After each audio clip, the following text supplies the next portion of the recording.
तर नमस्कार.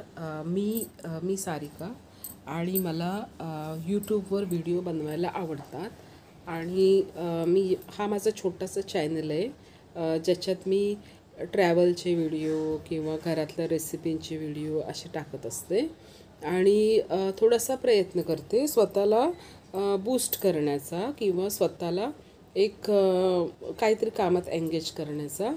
तर मी एक हाऊसवाईफ आहे आणि त्याचबरोबर मी एक हे आहे, काउन्सिलर आहे आणि मी माझं LLBचं शिक्षण नुकतंच पूर्ण केलं आहे आणि मला हे कंटेंट क्रिएट करायला खूप आवडतं आणि हे क्रिएटिव्हिटी करायला किंवा असं काहीतरी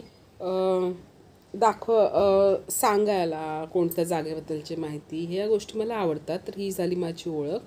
तर आता आपण हे जे पाहतोय ना, ते आपण कूर्गवरून मैसूरच्या दिशेने चाललो आहे आणि आम्ही जूनच्या पहिल्या आठवड्यात आहे ना कर्नाटकामध्ये फिरायला गेलेलो. कर्नाटकाच्या बरेचसे जे पॉईंट आहेत ना फिरण्यासारखे, ते आम्ही तिथे फिरलो आणि आता आम्ही इथे कूर्गवरून मैसूरच्या दिशेने निघालो आहे. तर हा आता आपण आजच बघितला तो फूड ट्रक होता तिथे, जो की आम्हाला हायवेच्या रस्त्याला लागलेला आणि तिथे आमचा जो गाडीचा ड्रायव्हर होता त्याने नाश्ता वगैरे करून घेतला आणि आता आपण हा पाहतोय हायवे, जो कूर्गवरून मैसूरला जातो. आणि हायवे तर खूप छान आहे. रस्ता खूप सुंदर आहे, त्याच्यावरून गाडी खूप छान पळते आणि दोन्ही बाजूला अशा प्रकारे घरं आहेत, राहत्या वस्त्या आहेत. एकदमच निर्मनुष्य असा हायवे नाही आहे, तर बऱ्यापैकी म्हणजे वर्दळ असलेला आणि शेती असलेला, डोंगरं वगैरे मोठी मोठी नाही आहेत, जेणेकरून आपल्याला तिथे असं काही भीतीदायक वातावरण वाटत नाही आहे. छान असा हायवे आहे आणि आजूबाजूला खूप झाडं आहेत, गवत आहे, हिरवंगार सगळं ते तुम्ही ते पाहताय ते असं पसरलेलं निसर्ग आहे. आणि वरती आकाश एवढं छान दिसतंय ना, खूप छान दिसतंय आकाश. निळा आकाश, निळा सफेद असे वेगवेगळे रंग दिसत आहेत. आणि मला विशेष म्हणजे हे वाटलं ना हायवेचं, की हा जो रस्ता आहे त्याच्या दुतर्फा आपल्याला घरं दिसत आहेत, जे की आपण नॉर्मली म्हणजे आता मी रायगड रत्नागिरीच्या भागात राहते, तर हायवे किंवा आपण रस्त्यावरून जाताना ना अशी आजूबाजूला घरं नाही भेटत आपल्याला. तिथे वस्त्या नसतात आणि म्हणजे वस्त्या ह्या गावांमध्ये असतात, पण इथे तसं नाही दिसत आहे. इथे रस्त्याच्या दुतर्फा अशी डौलदार घरं दिसत आहेत आणि नारळाची झाडं दिसत आहेत, कॉफीची झाडं दिसत आहेत. कुणी कुणी शेती केली आहे आणि त्याच्यामुळे असं भीतीदायक काय वाटत नाही आहे किंवा असं एकटेपणा वाटत नाही आहे. तर आपण आता चाललो आहे कूर्गवरून मैसूरला. तर हा आमचा 3.5 तासाचा प्रवास होता, पण रस्ते चांगले असल्यामुळे आणि इथे ग्रीनरी असल्यामुळे ते आपल्याला तो प्रवास एवढा सुखकर झाला आहे ना, की आम्हाला मैसूरला जाऊन बिलकुलही थकवा जाणवला नाही आहे. उलट मैसूरला जाऊन आम्हाला अजून एनर्जी असल्यासारखं वाटलं आणि आम्ही दिवसभर तिथे मस्त जे आम्हाला स्पॉट करायचे होते ते आम्ही फिरलो आणि खूप छान प्रवास झाला आमचा.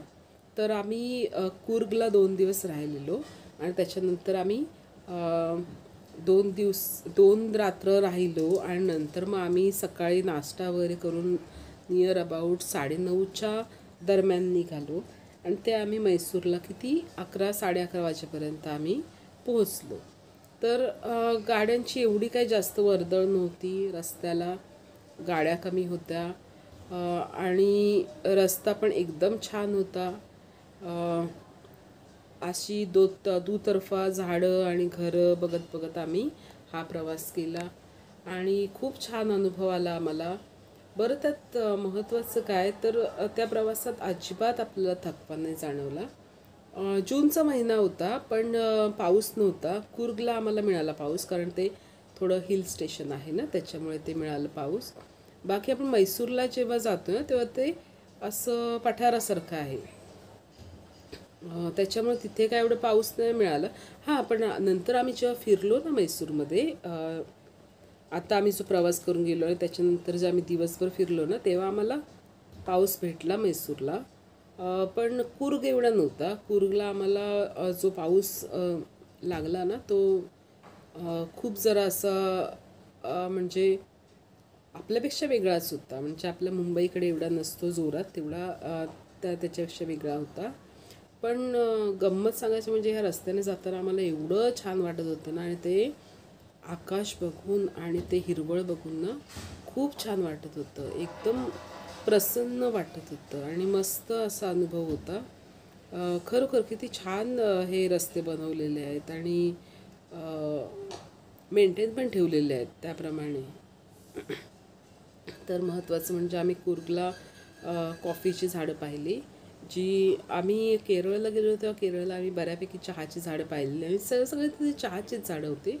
पण कूर्गला खूप कॉफीचेच मळे आहेत आणि कूर्ग कॉफीसाठी प्रसिद्ध आहे.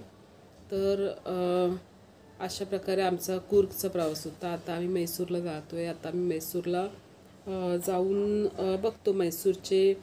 म्हैसूर सिटी आहे आणि म्हणजे तिकडे आहेत बऱ्यापैकी राजवाडे वगैरे पण आहे, मार्केट आहे, तर ते आपल्याला फिरायचं आहे.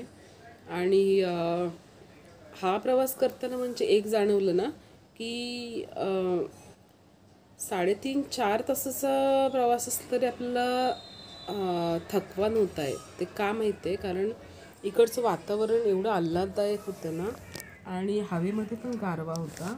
ही ग्रीनरी असल्यामुळे सूर्यप्रकाश पण व्यवस्थित होता आणि रस्त्याला पण एवढी ट्रॅफिक वगैरे नव्हती. आमची गाडी अगदी स्मूथली चालली होती आणि सकाळची वेळ होती, पण तरी पण काही असं जाणवलं नाही. खूप छान वाटला तो प्रवास आम्हाला.